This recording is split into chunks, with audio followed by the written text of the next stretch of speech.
Eli Whitney is known to some as the father of American technology.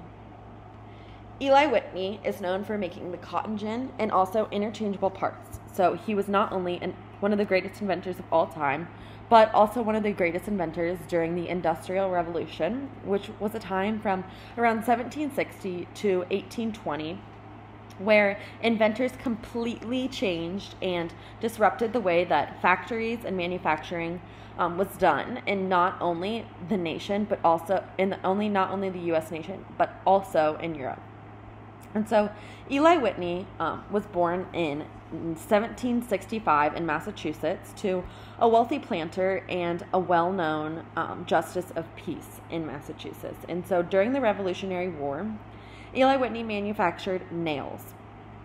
Through this manufacturing, he began to get the wheels turning about how to make things more innovative and more effective, while also cutting costs and saving on profitability. He was a smart boy and he attended Yale University.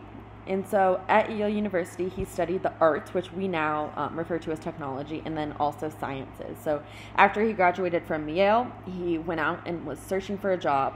He couldn't find a lot, but he did find a job as a private tutor in Georgia on a small plantation. And so on this plantation, he got the first insight to what it was like to cleaning cotton seeds inland. So cleaning cotton seeds on the coast was a lot easier because they were black cotton seeds, but when you were inland, they were green cotton seeds and they were a lot harder to clean.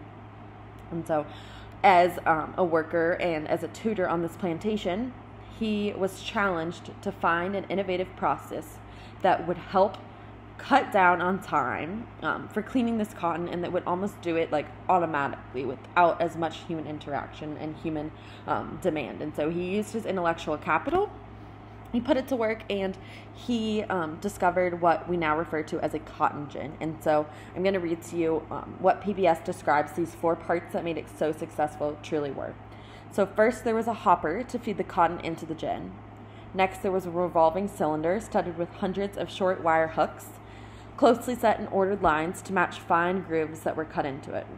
Next, there was a stationary breastwork that strained out the seed while the fiber flowed through. And lastly, there was a clearer, in which there was a cylinder set with bristles turning in opposite directions that brushed the cotton from the hooks and let it fly off by its own centrifuge. And so this cotton gin, he found that it was going to be wildly successful as it cut down on time, increased profitability, and kind of just changed the whole way that the South would work on cotton. And so he patented this invention in 1794, and he began to sell this work, and he opened a manufacturing plant with his partner Phineas Miller. However, this plantation was not very profitable, as people found that they could create their own cotton gins in the comfort of their own home on their own plantations, and they wouldn't have to pay the hefty tax that Miller and Whitney were charging for these people to come and use their gins. And they also didn't have to travel to their plantation. They could make their own plantation, cut down on travel costs and on that tax. And so Whitney and Miller ended up suing many states for the usage of this, as he did have a patent. But when he reapplied after his patent, he reapplied to renew his patent after his patent had expired, the Congress denied access to another patent. And Whitney explains, an invention can only be so valuable as to be worthless to the inventor. This is stated on his own website, and this kind of gives us an insight into how he felt about his invention. And now, his invention set a precedent for years to come, but he himself did not see a lot of profitability or turnover on that invention.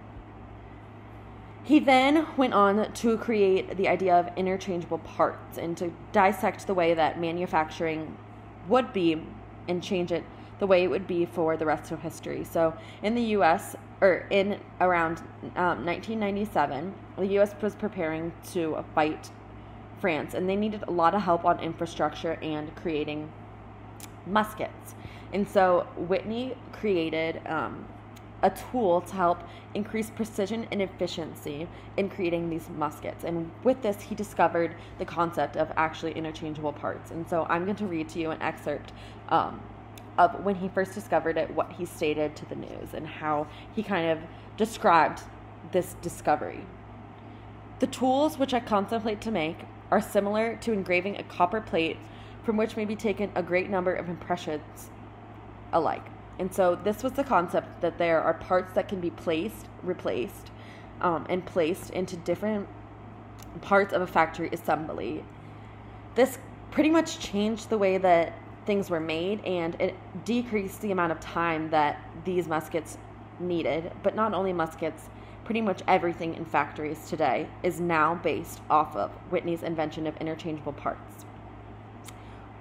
Whitney unfortunately died in 1825, but his legacy can be seen all over the world today in factories and the way that we produce not only cotton, but the way that we produce all manufacturing, as we just look at it differently from Whitney's point of view and the things that he brought to light.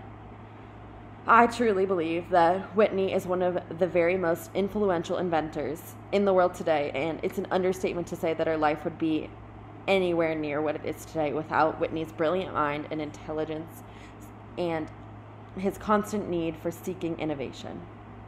I hope that you're just as inspired by Eli Whitney as I am, and I hope that you take this seeking for greater and better things just as Eli did.